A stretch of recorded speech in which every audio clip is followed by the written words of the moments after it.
Hello friends, आज की video में हम बात करेंगे क्लास 10 साइंस के मोस्ट इंपॉर्टेंट क्वेश्चंस की, और क्वेश्चंस भी कैसे जो कि आपको कहीं भी देखने को नहीं मिलेंगे, क्योंकि हम डिस्कस करेंगे competency based, learning based, assertion reason questions जो कि आपके पेपर में आते हैं। नए क्वेश्चंस हैं, ये जो है नए आने लगे हैं कुछ ही सालों से, तो यहाँ पर वीडियो को लास्ट तक देखना है। यहाँ पर आप लोग देख सकते हो क्वेश्चन नंबर फर्स्ट है, when sodium bicarbonate reacts with dilute hydrochloric acid the gas evolved is.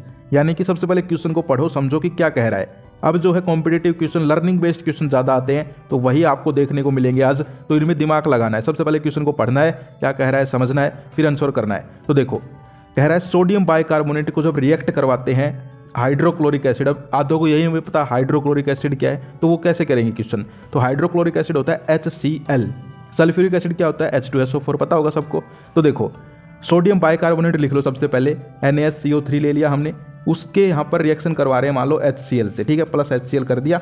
अब क्या होगा देखो, सबसे पहले देखा करो, जिनको अगर स्पेसिफिक जो है पता नहीं है कि कैसे क्या होता है, तो थोड़ा दिमाग लगा के भी देख सकते हो। NaCl सुना है नाम, तो देखो इसके पास Na है, इधर Cl है, तो NaCl की फॉर्मेशन हो जाएगी एक। तो इसके अलावा यहाँ पर देखो ऑक्सीजन भी हमारे पास अच्छा खासा है, और जो है हाइड्रोजन भी है, तो वाटर निकल जाएगा। इसके अलावा फिर क्या बच गया, सिर्फ एक C बच गया और O2, यानी कि CO2 गैस। तो कहने का मतलब क्या है कि यहाँ पर CO2 गैस जो है वो निकल जाएगी। अब ऑप्शन देखो, पहला है हाइड्रोजन, नहीं भाई, दूसरा भी हाइड्रोजन गैस नहीं, तीसरी है कार्बन डाइऑक्साइड, लेकिन फिर ऑप्शन डी जो है वो भी कार्बन डाइऑक्साइड है। तो दो ऑप्शन आ गए, अब क्या करें।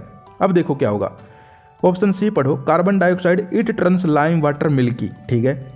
और एक कह रहा है carbon dioxide it blows off a burning match stick with pop sound. अब ये देखो यहाँ पर बात किसकी हो रही है, कार्बोनेट, यानी कि कैल्शियम से रिलेटेड है, ठीक है। तो कहने का मतलब क्या होगा कि आपने देखा होगा कैल्शियम कार्बोनेट क्या करता है, फॉर्मेशन होती है तब जो वाटर है वो मिल्की हो जाता है, ठीक है। तो यहाँ पर जो है ऑप्शन सी हो जाएगा, यानी कि कार्बोनेट। ये चीज़ें भी देखो कि भाई क्या चीज़ें हमें दी गई थी, उससे भी आपको ये रिलेट करना है, समझ गए। इसके बाद क्वेश्चन नंबर 2 है, when aqueous solution of potassium iodide and lead nitrate are mixed. अब आपके दिमाग में दो चीज़ें आनी चाहिए, पोटाशियम आयोडाइड और लीड नाइट्रेट, उनको जब मिलाया जाता है, an insoluble substance separates out, the chemical equation for the reaction is.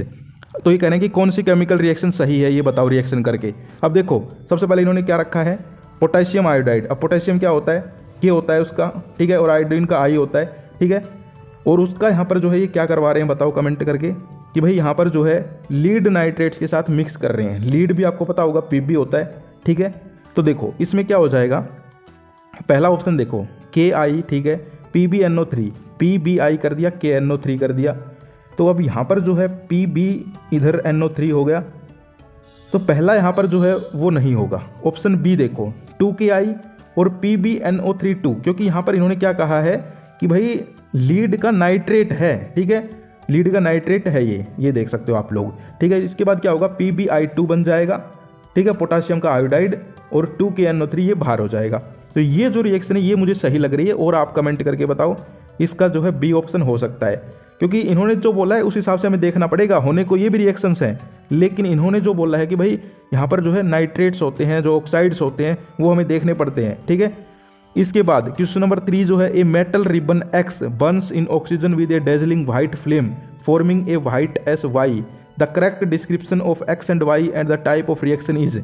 यानी कि जब हम X, एक जो है रिबन जो है, एक मेटल जो है X जो है उसको बर्न करते हैं ऑक्सीजन के साथ, तो यहाँ पर कह रहा है कि Y जो है उसकी फॉर्मेशन होगी। The correct description of X and Y क्या है और ये कौन सी रिएक्शन है वो बतानी है आपको, ठीक है। तो देखो यहाँ पर क्या होगा, आपको पता है मैग्नीशियम रिबन आपने सुना भी होगा, तो Mg देखो ऑप्शन बी में है, Mg ये रहा, ठीक है। मैग्नीशियम रिबन जो है उसको जब हम बर्न करते हैं तो यहाँ पर आपको पता ही है कि यहाँ पर जो है MgO फिर लास्ट में बन जाता है, ठीक है, ऑक्सीजन के साथ उसका जब रिएक्शन होती है।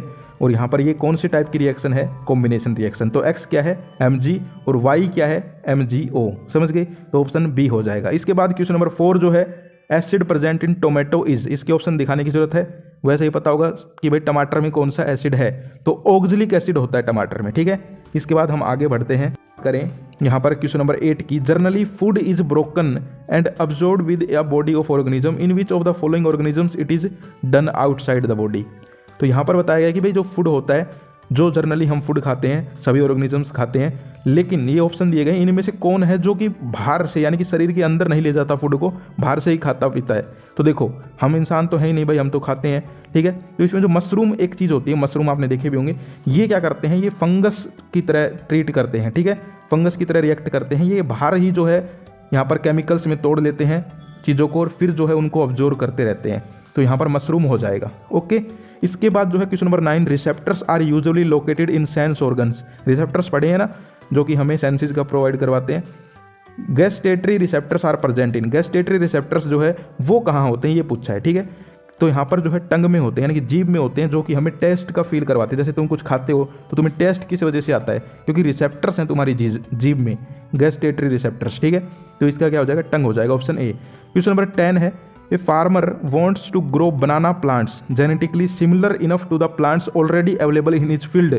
कितना हाई लेवल, कितना जो है कॉन्सेप्ट बेस्ड क्वेश्चन है कि एक किसान है, उसको अपने जो है खेत में बनाना उगाना है, बनाना मतलब केला उगाना है, लेकिन उसके खेत में पहले से ही केले के 1-2 पौधे हैं, समझ गए। तो कौन सा मेथड प्रयोग करे वो। तो आपने सुना है, अपने आसपास भी देखा होगा, कई बार लोग कहते रहते हैं जैसे कि पौधा लगाना है कोई, तो कहेंगे कि एक टहनी काट लाओ और उसको लगा दो, उससे ही उग जाता है, ठीक है। तो ऐसे ही केला होता है, केले की तुम थोड़ा सा काट लो, कोई भी एक टहनी वगैरह लगा दो, उससे, जैसे गुलाब होता है, गुलाब का फूल, उससे में भी ऐसे ही कहते हैं, गुलाब की एक लेके आओ और वो लगा दो, उससे ही उग जाता है। तो ये जो है वेजिटेटिव प्रोपगेशन, ठीक है, वेजिटेटिव प्रोपगेशन हो जाएगा इसका सी। क्वेश्चन नंबर 11 देखो, height of A plant is regulated by DNA, ठीक है। इसके अलावा बी है जीन्स, सी है ग्रोथ हार्मोन्स और डी भी है ग्रोथ हार्मोन्स। तो अब देखो हाइट किससे बढ़ती है, अब हम जनरली बोल देते हैं जैसे किसी की हाइट नहीं बढ़ी तो यार तेरी ग्रोथ नहीं हुई, तो ऑप्शन सी और डी में से होगा, ये तो आपको पता चलेगा, ग्रोथ हार्मोन्स होते हैं, ठीक है। अब देखो कैसे पता चलेगा कि भाई ग्रोथ हार्मोन्स जो है वो यहाँ पर आपके जीन्स के, ठीक है, किसके हार्मोन्स, जीन्स के जो ग्रोथ हार्मोन्स होते हैं वो यहाँ पर होते हैं। क्वेश्चन नंबर 12 है, स्पोर्ट्समैन यानी कि एक खिलाड़ी है, after a long break of his routine exercise suffer muscular cramps during a heavy exercise session.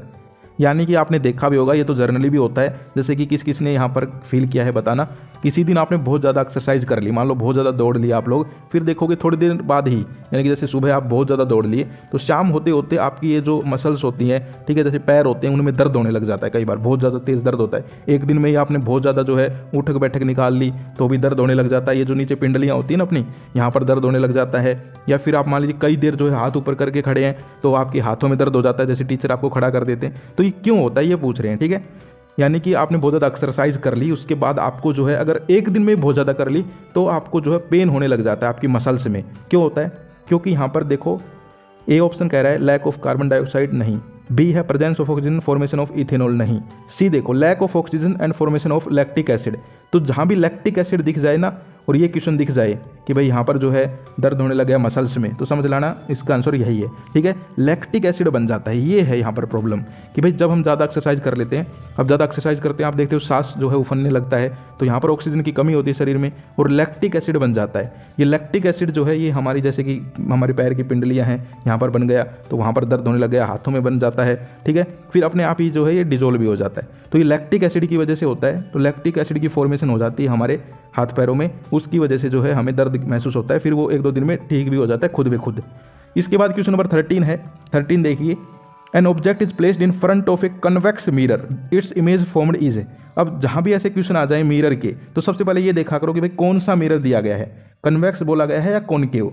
Convex है तो अब अपना पूरा दिमाग लगा दो कन्वेक्स की जो आपकी प्रॉपर्टीज होती है वहाँ पर, समझ गए।